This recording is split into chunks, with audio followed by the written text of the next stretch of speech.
আসসালামু আলাইকুম। আশা করি সবাই ভালো আছেন। আপনাদের সাথে খুব সুন্দর একটি বেবি ড্রেসের কাটিং এবং সেলাই ভিডিও শেয়ার করতে যাচ্ছি। এর জন্য আমি এখানে একটি কাপড় নিয়েছি। কাপড়টি চওড়ায় 12 ইঞ্চি এবং লম্বায় 5 ইঞ্চি। এখন কাপড়টিকে দুই ভাঁজে ভাঁজ করে নিয়ে বুটের মাপ নিয়ে নিব। বুটের মাপ নিচ্ছি 4.5 ইঞ্চি এবং গলার মাপ নিয়ে নিব 1.5 ইঞ্চি। আর্মহোলের জন্য 4 ইঞ্চিতে দাগ দিয়ে নিলাম এবং একটি সোজা দাগ দিয়ে বক্স করে নিলাম।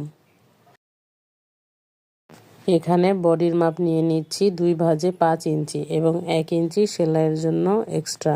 নিচ থেকে 1 ইঞ্চি উপরের দিকে উঠিয়ে কাটিং করব। সামনের গলার লম্বা নিয়ে নিব 2.5 ইঞ্চি। 2.5 ইঞ্চিতে দাগ দিয়ে এখানে একটি বক্স করে নিব। এখন সামনের গলার শেপটি দিয়ে নিব। নিচ থেকে 1 ইঞ্চি উপরের দিকে একটি রাউন্ড শেপ করে দিব। এখন দাগ অনুযায়ী কাপড়টিকে কাটিং করে নিব। শোল্ডারটি 1/2 ইঞ্চি ডাউন করে কাটিং করব। এই যে আমাদের সামনের অংশের হাফ বডি কাটিং করা হয়ে গেছে। এখন আমরা সামনের অংশের নিচের পার্টটি কাটিং করে নিব। এর জন্য এখানে একটি কাপড় নিয়ে নিয়েছি। কাপড়টি লম্বায় 8 ইঞ্চি এবং চওড়ায় 14.5 ইঞ্চি রয়েছে। নিচের অংশটির মাঝখানে হালকা কুচি হয়ে উপরের অংশটির সাথে অ্যাটাচ করা হবে। পিছনের কাপড়টি নিয়েছি চওড়ায় 15 ইঞ্চি এবং লম্বায় 12 ইঞ্চি। কাপড়টিকে 2 ভাঁজে ভাঁজ দিয়ে নিয়েছি। পেছনের অংশে সম্পূর্ণ ফাড়া দিয়ে বোতাম ঘর তৈরি করে নিব। এর জন্য খোলা পাশটিতে বোতাম ঘরের জন্য জায়গা করে নিব। তাই 1.5 ইঞ্চি থেকে একটু কমে দাগ দিয়ে নিয়েছি। এখন বাড়তি কাপড়টুকু ফোল্ড করে আমার দিকে ঘুরিয়ে নিব। আগের নিয়মেই পুট, গলা এবং আর্মহোলের মাপটি নিয়ে নিতে হবে। পেছনের গলার ডিপ দিব 1 ইঞ্চি। বডির মাপ নিব 5 ইঞ্চি এবং 1 ইঞ্চি এক্সট্রা। এখন আর্মহোলটি 1/2 ইঞ্চি ডাউন করে কাটিং করে নিব।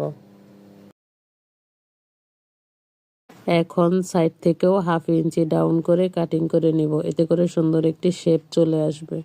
এই যে আমাদের পেছনের পার্টটি কাটিং করা কমপ্লিট হয়ে গেছে। এখন সামনের পার্টের নিচের অংশটি 2 ভাঁজ দিয়ে পেছনের পার্টের সাথে সমান করে ধরে রাউন্ড শেপটি কেটে নেব। এখন সামনের পার্টের নিচের অংশের মাঝখানে ছোট ছোট কিছু কুচি দিয়ে নিব।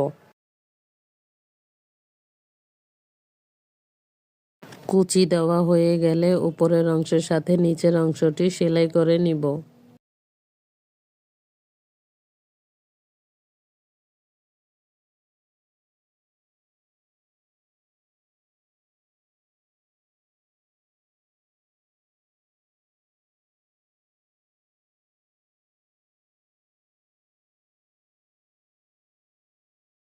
এখন উপরে একটি চাপ সেলাই দিয়ে নিব।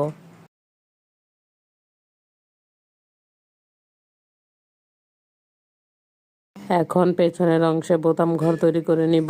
এজন্য বাড়তি কাপড়টুকুকে 2 ভাঁজে ভাঁজ করে নিয়েছি। এখন সেলাই দিয়ে নিব।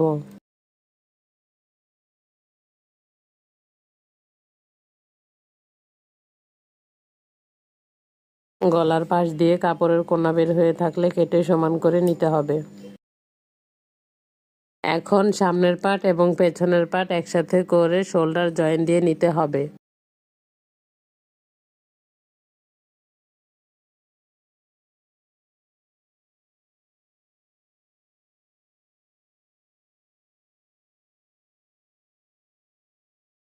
শোল্ডার জয়েন দেওয়া কমপ্লিট হয়ে গেছে। এখন গলায় পাইপিং করে নিব। গলার কাপড়টি সোজা পাশে এবং পাইপিংয়ের কাপড়টি উল্টা পাশে রেখে একটি সেলাই দিয়ে নিব। এই সময় পাইপিংয়ের কাপড়টিকে হালকা টান রেখে সেলাই করতে হবে।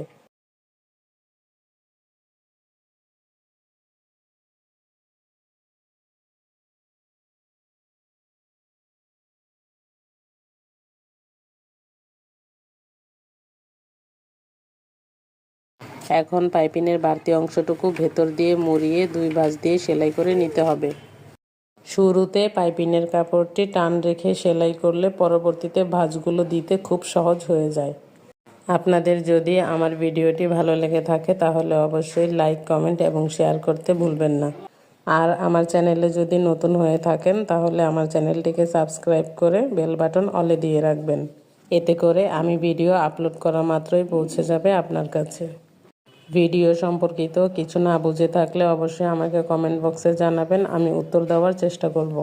কথা বলতে বলতে আমাদের গলার পাইপিংটি করা কমপ্লিট হয়ে গেছে। একই নিয়মে আমরা হাতের পাইপিং দুটিও করে নিব। এখন জামার সাইডের সেলাইটি দিয়ে নিব।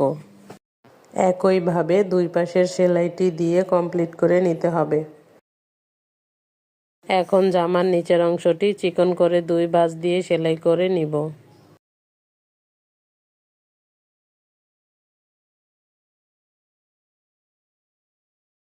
এভাবেই আপনারা চাইলে ঘরে বসে আপনার ছোট্ট সোনামণির জন্য তৈরি করে নিতে পারেন স্টাইলিশ এবং আরামদায়ক পোশাকটি। সবাই ভালো থাকবেন, সুস্থ থাকবেন। আল্লাহ হাফেজ।